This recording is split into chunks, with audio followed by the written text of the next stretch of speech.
was my part. All right. Good evening, everyone. Let's begin. So our shir this evening, long day. Our shir this evening is dedicated by Dr. and Mrs. Haber in memory of Mrs. Haber's mother, Chava Bas Mordechai Zichron Livracha. We hope that in the merit of our Talmud Torah, the Neshama will have an aliyah and the family ein nechama.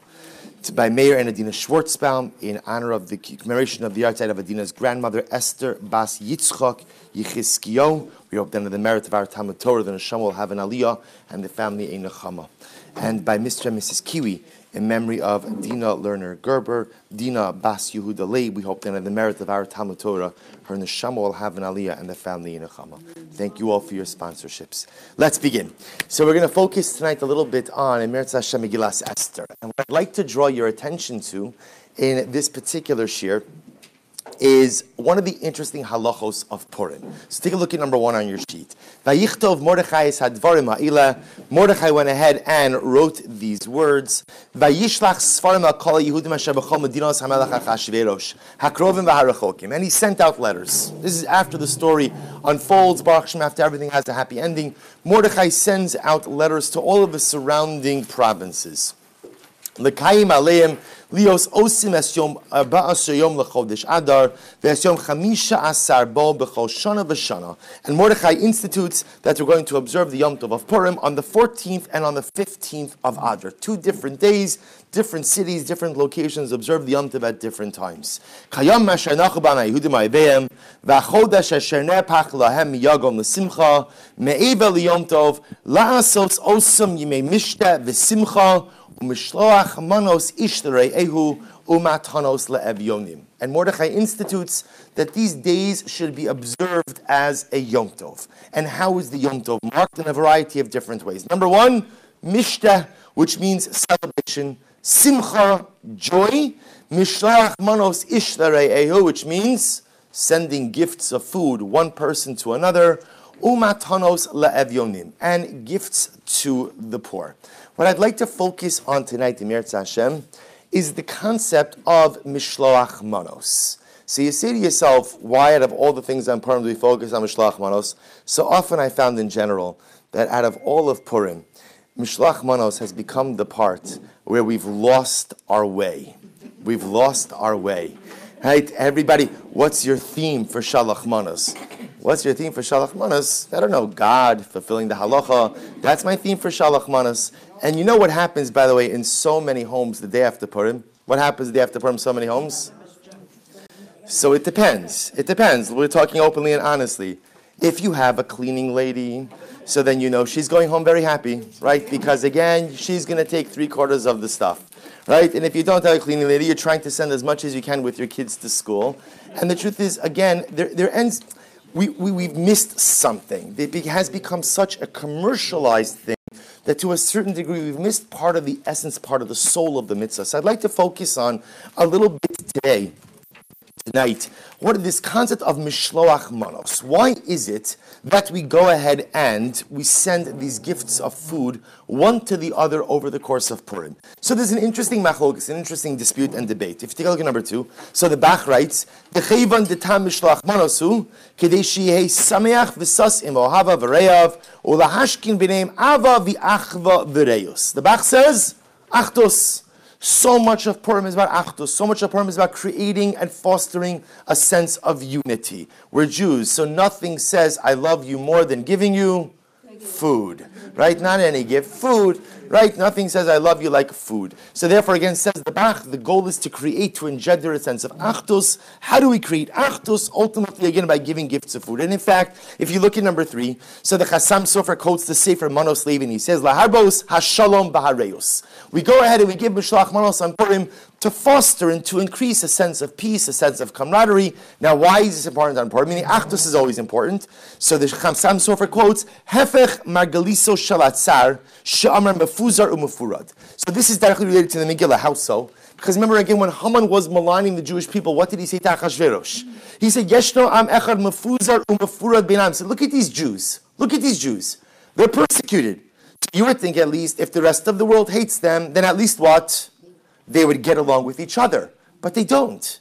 They don't. They fight with each other. They have machlokis with one another. What kind of people is like this? You want to say everybody likes you so you could afford to fight with your own family, fine. But when the rest of the world hates you, the people, at least in your family, people part of the nation you want to have shalom with. And yet, these people that just can't get it together, says the Chassam Sofer, we show how many you're wrong. You were wrong. Yeah, we have our problems. We have our challenges. We definitely have our things and we have our issues.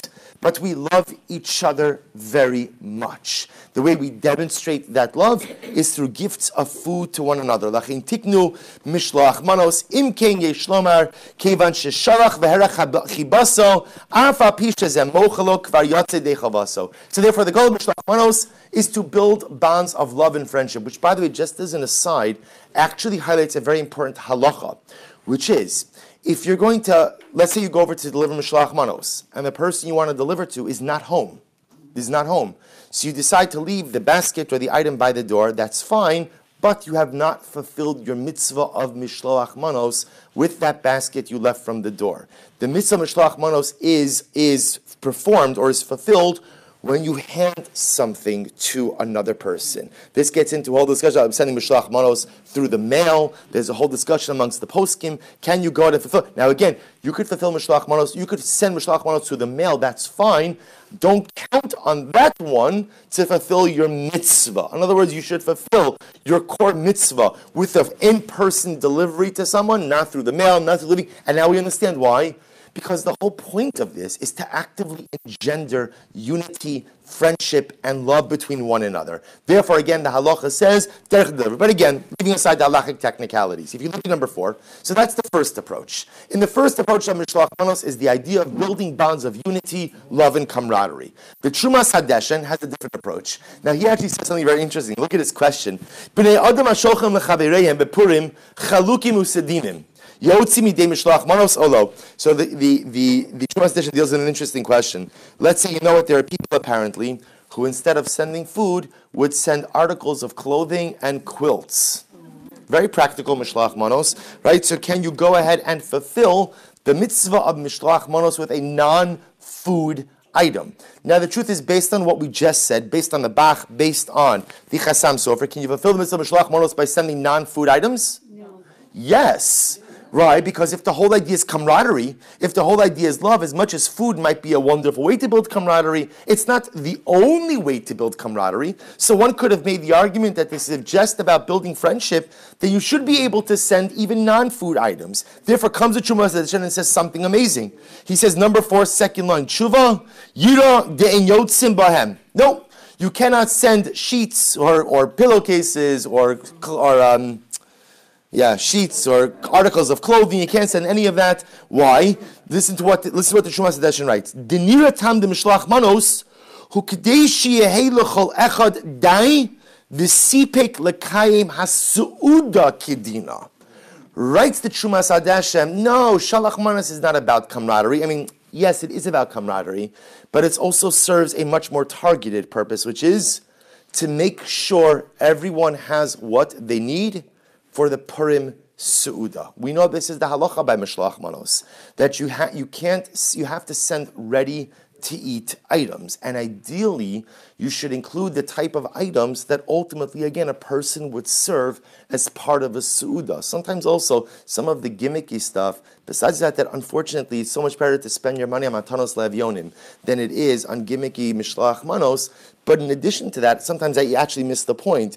The goal of Mishloach Manos is that the recipient should be able to use it as part of their su'uda. Whether they're going to use it as part of their festive Purim meal or not, that's their prerogative. But it should be something that technically can be used. Says the Trumas Hadeshen, therefore, Alma Taima Mishum Su'udihi. The goal of Mishloach Manos, we send food to each other to make sure that everyone has what they need in order to go ahead and have a proper and festive Purim Su'uda. So why isn't the obligation just to send it to people who are impoverished or poor? Why do we send it to everyone? And the simple answer is, so as not to embarrass people. right? We don't want to start embarrassing people. You need, you don't need, I need, you don't need. So therefore, again, everyone exchanges gifts of food. This way we ensure that everyone has what they need for the Purim Suda. And therefore, again, says the Shumas Hadeshen, based on that, obviously you can't give articles of clothing. You can only go ahead and give food items. So leaving aside the Bach and leaving aside the Chassam Sofer and the Manos Halevi, the first approach, we're going to focus a little bit more on the second approach, the Shumas Hadeshen. That the objective and the goal of Mishloach Manos is to provide food for everyone so that everyone has what they need for Purim Suda. So it's interesting, what I always love about Yiddishkeit, one of the many things I love about Yiddishkeit, is how it is that you could go ahead and do the same things year in and year out, and yet you don't necessarily think about things until one year like a light bulb goes off. See here, we're giving Mishloach Manos to one another because we want to make sure that everyone has a Purim Suda. So I'll ask you a simple question. Why do we only do this on Purim? In other words, on Shabbos, there's also a mitzvah to have a Suda. Not only that, there's a mitzvah to have 3 Su'udos. Not only that, but the Su'udos of Shabbos are really of biblical origin, whereas the Su'uda of Purim is of rabbinic origin. Yet we don't see any concept that every Erev Shabbos, okay, you could say because it's just not practical, all right, Shabbos Mevarchim, something. We don't find the concept that we go in and go out of our way and exchange gifts of food with one another in order to ensure that everyone has what they need for the Sudos, for the meals of Shabbos. Yom Tiv, there's a biblical obligation. V'samachta b'chagecha, there's a biblical obligation to go ahead and have a meal on Yom Tiv. Not only that, there's a biblical obligation, the Torah says, to look out for the needy on Yom Tiv and to make sure they have what they need. Yet, nowhere do we find an obligation to exchange food packages with one another in order to ensure that everyone has a meal for Shabbos, in order to ensure that everybody has a meal for Purim. For Yom Tiv. Rather, we only find this concept on Purim. And obviously, what the halacha is trying to highlight to us is the incredible importance and centrality of a su'uda, of a meal on Purim. In other words, Mishloach Manos is not an ends. It's a means which ensures that everyone has a proper su'udas Purim. Su'udas Purim is so important that we cannot risk that someone won't have what they need. So what did Mordechai do? He set up a system to ensure that automatically everyone will hopefully, Meretz Hashem, have what they need for the su'udah. Why the necessity for the Su'udah? Why the need to create such a halachic construct of exchanging food items to ensure that everyone has a Su'udah? Again, we're Jews. This is not the only day of year where we eat, right? Again, we have a mitzvah of Su'udah every single week, through 3 Su'udos, mitzvah Su'udah on Yom Tiv, mitzvah Su'udah so many other times, and yet nowhere do we find the obligation to ensure that every person has a Su'udah except Purim. What's the nature of this obligation of Su'udah on Purim by extension? So what are we trying to accomplish with the mitzvah of Mishloach Manos? I'll say something very interesting. Take a look at number 5. The Gemara Maseches Megillah writes as follows. Sha'alu Talmidav es Rabbi Shimon ben Yochai. The students asked Rabbi Shimon ben Yochai, Mipnei ma nischayvu son'en shel Yisrael sheba'o sadar kaliyah. This is actually very interesting. So the students asked Rabbi Shimon bar Yochai the following question. Why did the Jews of the Purim story, what did they do wrong to warrant this type of scare? Meaning clearly, again, the Jews were on the cusp of annihilation. And it's not a hyperbolic statement.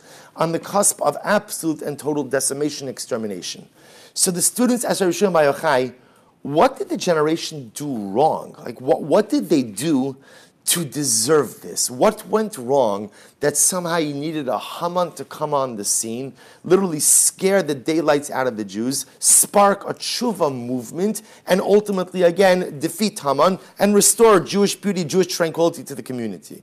So Rabbi Shimon bar Yochai says, Amru atem, he says, you tell me the answer. And they answered, Mipnei shenenu misudaso shel osa rasha. What was the mistake of the Jewish people? Is that they benefited, they partook of the Su'udah of Achashverosh. Remember again, the Megillah opens up with a very interesting discussion about a very lavish feast sponsored by the king for his entire kingdom. Now, there are many different reasons amongst the commentaries as to why Achashverosh made this dramatic feast. Some say it was to move the capital to Shushan. The capital wasn't in Shushan. He wanted to move the capital city. Others say that it was a ploy ultimately to take over the treasuries of the country of the kingdom. But the Gemara has a different idea. Why did Achashverosh make this dramatic meal? Number 6, the Gemara says, Amar Hashta Vadaisu lo mifarki. Because Achashverosh said the Jews will no longer be redeemed. Apik mane de be mikdasha v'ishtamish behu. He took out the utensils of the Beis HaMikdash and he used them. What's happening over here? So the Gemara is telling us an incredibly dramatic and overwhelming story. You see, the kings of the Persian Median Empire. First, remember, it was Babylon, Bavel. Then it was Persia, Paras. Then it was Paras Umadai. These kings understood the strength of the Jewish God. They also understood that there were prophecies that spoke about the duration of the exile after the destruction of the Second Temple. All of them had their own, and they knew, or they thought they knew, that it was supposed to last 70 years.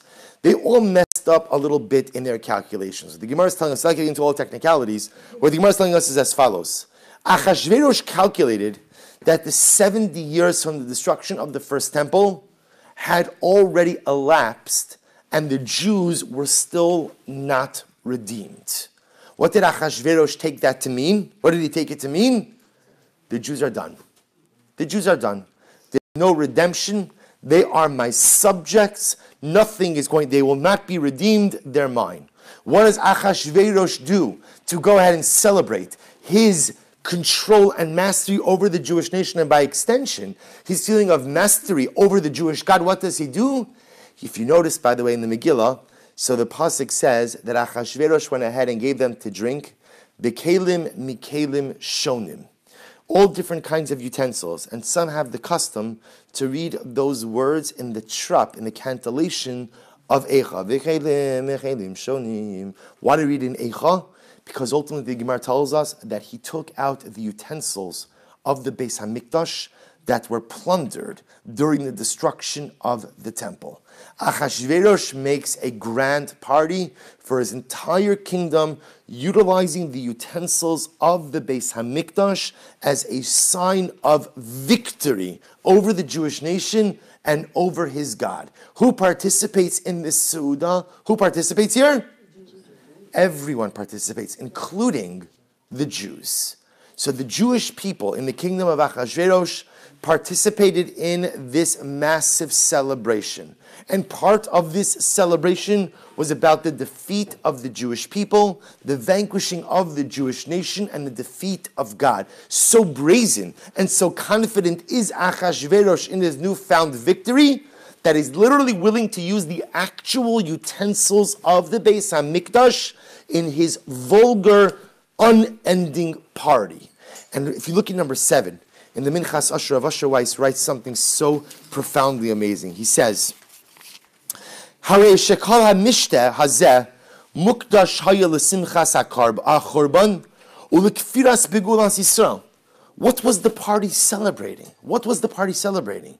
The Minchas Asher suggests, really what the Gemara is suggesting is, the party was celebrating the defeat of the Jewish people, the demise of the Jewish nation. The Jewish nation will never be redeemed. Let's celebrate that the Jewish nation will not be redeemed, and let's celebrate with the utensils of their own temple. Let's celebrate by mocking their God. Let's celebrate that they are now subjects of mine and will never again be redeemed. Kol shivim shana lo ishtamesh Achashverosh b'klei hamikdash hashvuyim biyado. For the previous years, all the previous 70 years, Achashverosh never dared touch the utensils of the temple. Now, Achashverosh wasn't king for 70 years. But what he means is Achashverosh, in the beginning of his reign, and his predecessors never touched the utensils. Why didn't they touch the utensils? They were afraid. Because they recognized, appreciated, and respected the power and prowess of the Jewish God. Mipachad shem yishapech alav hagalgal v'yiskaimu divrei hanavi shekekalos shivim shana yetzu Yisrael b'yad chazaka v'yivnu es beis habechira. Because they were afraid. They were afraid of the prophecy. Achashverosh and his predecessors were afraid of the prophecy. They were afraid that when God redeems us, we're going to go ahead and take vengeance upon the Gentile nations which harmed us, and therefore they stayed clear of the utensils of the Beis HaMikdash. V'alkein, and therefore again, akasher lefi cheshbono, avru shivim shana, but when 70 years according to his calculation had elapsed, so what happens? Asa mishter l'chol amo, he makes a big party. Mishter shekol kulo kfira begulas Yisrael. And what was the point of this party? The entire point of this party is let's celebrate the demise of the dream. Let's celebrate the death of the dream. What was the dream of the Jew? It's always been the same dream. Shira malos b'shuv Hashem shiva Sion hayinu kicholmim. The Jew only has one dream, Shiva Sion, to go back to Eretz Yisrael. For Gula, that's our dream. Some of us actively dream it, some of us subconsciously dream it, but all of us dream it, to go back home. Achashverosh says, let's celebrate that the dream is dead. The dream is done. Klal Yisrael is forgotten and forsaken. Again, Jews, I love you guys. You're wonderful, happy to have you, but the dream is dead. You're not leaving here. You're subjects of mine. Avdei Achashverosh Hanan. You serve me. You no longer serve your God. And he goes on. He says, V'alkein, Mishta Shekol Kul. Look at the last paragraph. V'zeh Pesher Chata'am Hanorash Al B'nai Yisrael. So this is amazing. This was the sin, says Rabbi Shimon Bar Yochai, of the Jewish people, which precipitated the entire Purim narrative. Shebazeh sheshtatfu b'seuda zu, v'afnenu mimenu, kilu kafru b'nevuas Yirmiyahu, v'yisyashu min agula chasham. So this is amazing. Do you want to know what the sin of the Jewish people is? You see, people think that what happens, they went to the Suda of Achashverosh. So what was the sin? What was the sin? They didn't eat kosher. I guarantee you, every single piece of food there had 17 hashkachas. And I'm sure it was quadruple wrapped, right? And he bought different china for the Jews. And there were 5 mashgichim. And the wine was mavushal. Achashverosh was a smart man. He wasn't looking to alienate his subjects here. He was looking to go ahead and bring them closer. This was not a problem of kashrus. This was not a problem of Jewish dietary laws. This was a problem of hashkafa. This was a problem of Jewish outlook. When the Jews went ahead and participated in this Su'udah, they agreed with Achashverosh's assessment that the dream is dead. The dream of Geula, the dream of something greater, the dream of something bigger, the dream of something more giant, the dream of going back home, the dream of rebuilding the Beis HaMikdash, the dream of Jewish autonomy, the dream of Jewish pride, our ability to flourish in our own land with our own people, dead, done, over. And what do? They sit back and have a drink of wine. They sit back and have a steak. They sit back and they enjoy the party together with Achashverosh and all of his subjects. He goes on, he says, Kilu kafru b'nevuas Yirmiyahu. Essentially, they gave up on the prophecy of Yirmiyahu, who said we will come home. V'yisyashu min agula chasham. We gave up hope that we would ever be redeemed. V'al zeh nischayvu kliyah. Do you want to know why the Purim story happened? So the Gemara says the Purim story happened because the Jews participated in the feast of Achashverosh. And not because we ate non-kosher. Everything was glat, yashan, chadash, whatever you want it to be is what it was, like the mun. Right? It was as kosher enough for God. It was good enough. But they participated in a Su'udah that celebrated the demise of the Jewish dream. And they sat there with smiles. They sat there and they had partaken of it. They sat there and they rejoiced together with their Gentile captors. Says the Gemara, that was the terrible mistake and trespass of the Jewish people. And it was that mistake, it was that Avera that gave Haman the power to rise to prominence and almost annihilate us, had God not stepped in at the last moment. So I'll show you something amazing. Take a look at number 8. The Gemara says, as follows. It's actually an interesting Gemara. So the Gemara here begins by quoting the pasuk in Yecheskel. So actually, you could see the pasuk in number 9. You can see the translation. The pasuk in Yecheskel says as follows. 9, and then we'll go back to 8. HaMizbeach eitz shalosh amos gavoa. The Mizbeach, the altar, was made of wood. It was 3 amos in height. Va'arko shtayim amos. And 2 cubits long, 2 amos long. Umiktsa'osav lo va'arko v'kirosav eitz. And its length and its walls were wood. V'aydabre elai, and Yechezkel says, God spoke to me and he said, Zeh hashulchan asher lifnei Hashem. This is the table before God. Referring to the Mizbeach, this is the table before God. Okay. God is showing Yechezkel a beautiful vision of the Mizbeach that's going to be in the Beis HaMikdash. Go back to number 8. So the Gemara says, so look at the second line, right after the period in number 8. So remember again, at this point in time, the Gemara, up until this point, second line after the period, the Gemara was just quoting the Pasuk. Now the Gemara says, something interesting. Pasach b'Mizbeach, v'siyim b'shulchan. So the Gemara notes an anomaly in the verse. The Pasuk begins by speaking about what? The Mizbeach, the altar. And it ends by saying what? Zah shulchan, this is the table. So I don't understand, which one is it? Are we talking about the Mizbeach? We're talking about a table. Remember again, there is a shulchan in the Beis HaMikdash also. There is a table upon which you put the lechem upon, the showbread. But obviously he's not referring to the shulchan, he's referring to the Mizbeach. So are we talking about over here the shulchan, or are we talking about the Mizbeach? Which one? And the Gemara says something absolutely, dramatically, overwhelmingly amazing. The Gemara says, Rabbi Yochanan ben Elazar Amar Tavayu Bizman shebeis hamikdash kayim mizbeach mechaper ala adam. When the temple stands, so the altar atones for us. When there is a Beis HaMikdash, so the point of the Mizbeach, the point of the altar, through sacrifices, is to go ahead and atone for us. V'achshav she'in Beis HaMikdash kayim.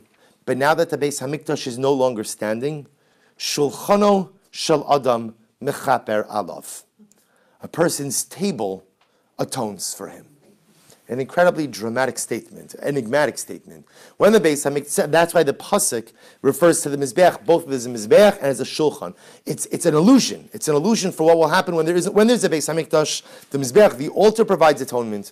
When there is no Beis HaMikdash, it's your Shulchan, your table, which provides atonement. Which leads us to a very simple question, which is, what does that mean?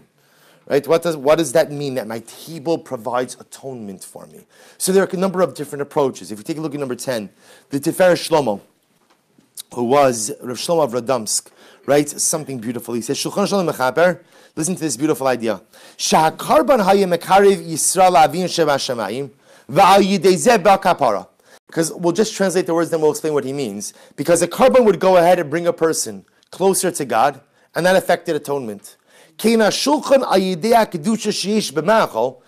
your table, through the sanctity in your food, that brings us closer to God, and it's closeness to God which engenders atonement. Remember again, putting an animal on the top of the altar is not some kind of hocus pocus thing that affects atonement. The idea of a carbon is I'm using a physical medium and a physical conduit, a physical avenue to come closer to HaKadosh Baruch Hu. That's why a carbon, the shoresh of carbon is karov, to come close to God. That's the goal. God doesn't need my animal, right? But HaKadosh Baruch Hu wants it to come close to him. As physical beings, it's helpful for us to have a physical mechanism to come close. So the Tiferet Shlomo says something amazing. When the Beis HaMikdash stood, so what would I do? I would take something which belongs to me, and I would go and I would bring it and offer it up to God. And by me giving something of mine to HaKadosh Baruch Hu, I came closer to HaKadosh Baruch Hu. What happens in the absence of the Beis HaMikdash? So this is amazing. What happens at my table?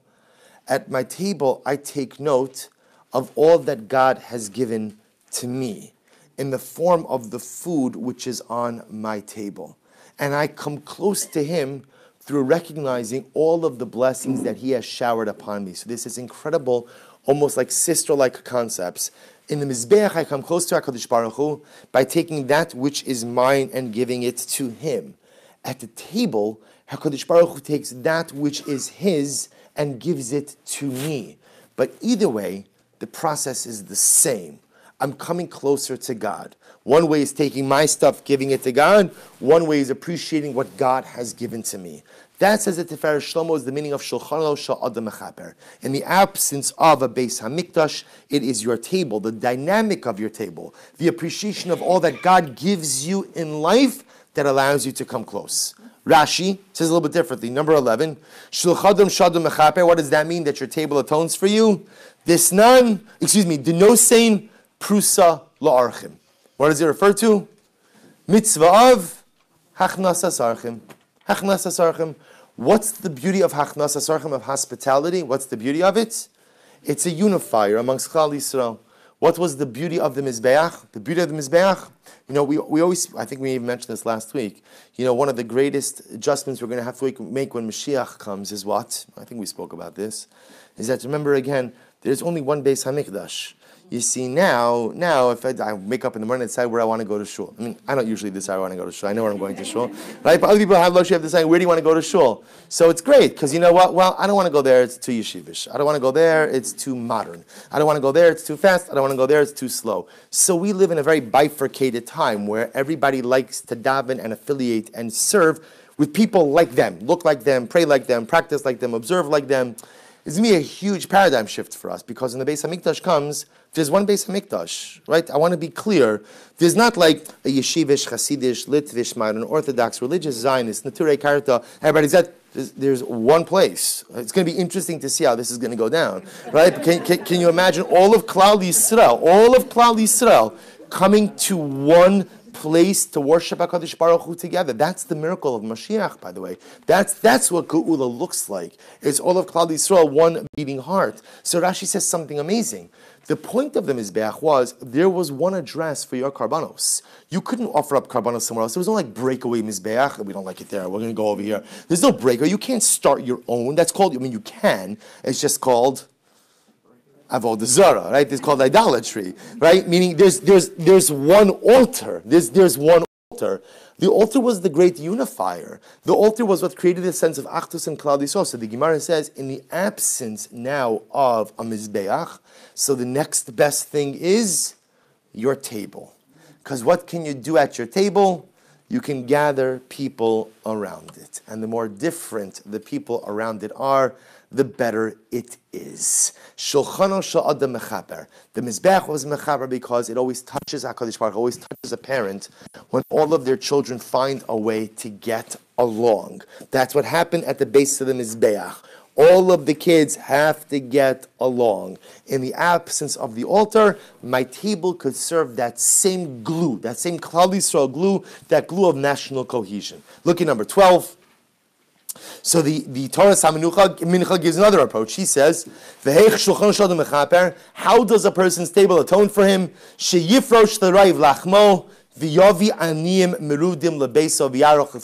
means inviting the poor to eat at your table. Tzedakah. Just like the Mizbeach affected atonement, so now you could affect that same level of atonement through your table, ultimately again by taking care of the poor. So a variety of different opinions so far. How we understand this idea that in the absence, the Mizbeach affected atonement, and in the absence of the Mizbeach, now your table affects atonement. How does your table affect atonement? Either again, the Mizbeach is what I gave to God, came close to Him. Shulchan is what God gives to me, and I come close to Him. Rashi, Hachnasas Archim, Torahs HaMincha, Tzedakah, looking out for the poor. But look at number 13. And this is incredible. The Ma'ar Einayim, and I put a little biography over here. The Ma'ar Einayim writes as follows. He says, Shulchano sha'adam mechaper alav. What does this mean? A person's table atones for him. Ki be'emes ein lecha karban gadol mizeh, shu yichud gamar ulekach nikra shulchan. Get ready for this incredible idea. Your table is called a shulchan. You ever wonder again, why is your table called a shulchan? Remember again, the beauty in Hebrew and Lashon HaKodesh is that every word has a deeper etymological meaning. There's nothing haphazard or random. This is true in our alphabet. Every letter, that's why we Kadeshin, every letter has deeper meaning to it. So what does the word shulchan mean? Well, we translated it as, but what does it mean? He says, milashon shlichus. Shulchan, the shoresh of shulchan is what? Shin, lamid, ches. Shalach, shlichus. What does shlichus mean? Shlichus means a mission. Shlichus means a destiny. And writes the Mo'ar something absolutely amazing. Shanitzotzos haheim hashayochem lenafsho. Nishlochin elav sheya'ala osim b'ma'acholim haboim liyodo ala shulchan she'ochel alav. Ulekach nikra shulchan. Listen to what the Mo'ar says. He says, why do we call it shulchan? A shulchan. Because what do you do at your shulchan? You sit down and you eat. And why does a Jew sit down to eat? This is an incredible, we do a lot of this. So it's very important to contemplate this. Why do we sit down and eat? Why? Everything we do has a higher purpose. Why do I sit down and eat? because we're not animals, good, as opposed to eating on the floor, good. That only tells me about the manner in which I eat. But why do I eat? The Ma'arnaim says something amazing. Because I need to power up and I need to fuel up to embrace my life shlichus. Because there are things I have to do in this world. There are dreams that I have to dream. There are accomplishments that I have to actualize. There are finish lines that I have to cross. There are things I need to do in life. But just like the car needs gasoline to get from point A to point B, I sit down at my table, not to fress, not just to fill my stomach because I'm hungry, but because I need the fuel to go out into the world to fulfill my shlichus. Each and every one of us is put here for a purpose. Each and every one of us is here for a mission. Each and every one of us is on this earth to accomplish something. That something is called our shlichus. And therefore the place where we get the fuel for our shlichus is called a shulchan. From Lashon of shlichus. Eat, and enjoy it. But just understand why you are eating. You know, it's interesting, by the way. I was just thinking about this today. You know, they say that one of the things that's not so healthy to do is eat when? Standing up, good, true. And when? Before you go to sleep. Right? That they say in general, it's for a variety of different reasons, eating before you go to sleep is not always the healthiest thing. Isn't it interesting how HaKadosh Baruch Hu programmed us? Right? He doesn't want us eating before you go to sleep. Why? Why doesn't he want us eating before you go to sleep? Because that's not the point of eating. That's not the point of eating. You could eat. Enjoy the meals. Have a wonderful meal. Enjoy the food. But never forget why you're eating. You're eating to power up. You're eating to fuel up. To go into the world and embrace your destiny. To go into the world to make a difference. To go into the world and embrace and actualize your shlichus. You're not eating in order that you could sleep better. In fact, going to sleep is the antithesis. It doesn't make any sense. It's illogical. You eat to go out. You eat to do. You eat to accomplish. You don't eat in order to roll over and go to sleep. But I'm saying it's amazing. I know it's tempting for many of us, right? But isn't it amazing how anatomically, biologically, HaKadosh Baruch Hu, our bodies don't react well to that. Isn't that absolutely incredible? You can eat whatever you want, HaKadosh Baruch Hu says. But I just want it to be the fuel for dynamic activity, not for laying your head on the pillow and falling asleep at night. That's why shulchan is milashon shlichus. Why does the Jew ultimately sit down at his shulchan? To power him or herself up to go out and embrace their shlichus. You know, sometimes we get so caught up in day-to-day life, in the responsibilities of day-to-day life, which are important and so overwhelming that we forget, you know, sometimes we think like the hallmark of success, right, is 4 carpools, a career, right, dinner, and a clean house, which, by the way, is exceptional. I don't know if anyone could pull all of that off simultaneously, right? But and we get so caught up in the day-to-day responsibilities that we forget we have a shlichus. We have a shlichus. And by the way, doing all of those things might be part of my shlichus, but I'm here in this world to accomplish something. I'm here in this world to do something. And I have to at least give time to think about what it is that I'm here to do. And it's not just simply a lot of the mundane things that I end up doing day in and day out. It's something bigger. It's something holy. It's something magnificent. Not necessarily headline grabbing. Most of us, the important things that we do, many other people may never even know about. But the world knows about it. HaKadosh Baruch Hu knows about it. I sit down at my table because it reminds me that I have a shlichus, that I have to dream, that I have to become something bigger than I am right now. And now we can bring it full circle. Now we understand, by the way, why Su'udah plays such an important role on Purim. If you remember again, how does the Purim story start? Why does everything, why do the Jews get themselves into dynamic trouble? Because what happens? They did what? They ate. They went to a Su'udah. But it was the antithesis of a Yiddish Su'udah, right? It was the antithesis of a Jewish meal. Because what was happening at the meal of Achashverosh? What was happening? The death of the shlichus. The death of destiny. The death of the dream. At that meal, again, was the antithesis of what, they weren't eating at a shulchan. There was no shulchan there because there was no shlichus. Achashverosh was celebrating the death of the Jewish dream, the death of Jewish destiny. I'm sorry, guys, you're wonderful, happy to have you, but you're not going to become anything more than you currently are in this very moment. You are done. The Jews partook of a seudah that was the antithesis of what you're supposed to do at a shulchan. At a shulchan is where you fuel up to go out and embrace your shlichus. They took part in a seudah that celebrated in a public way the demise of their shlichus, the demise of their dream, the demise of their destiny. So what does Mordechai and Tzaddik do? When Baruch Hashem, everything turns out okay, I don't want to ruin how the Megillah ends, but right? Everything turns out okay, Baruch Hashem, and they legislate a Yom Tiv, and what does Mordechai say?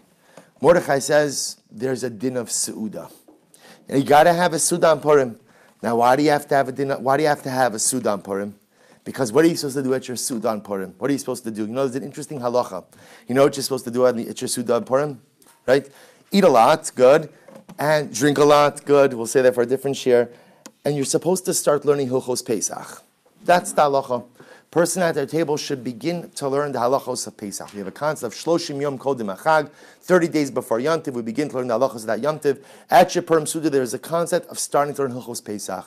Hilchos Pesach is the Yom Tov of Geula, the Yom Tov of redemption. Purim was only a quasi-redemption, not a complete one. Pesach is a complete redemption. So what am I supposed to do at my Su'ud on Purim? What am I supposed to do at my meal on Purim? I'm supposed to begin to learn the laws of redemption. I'm supposed to learn the laws of salvation. Or what am I supposed to do at this meal? I'm supposed to dream.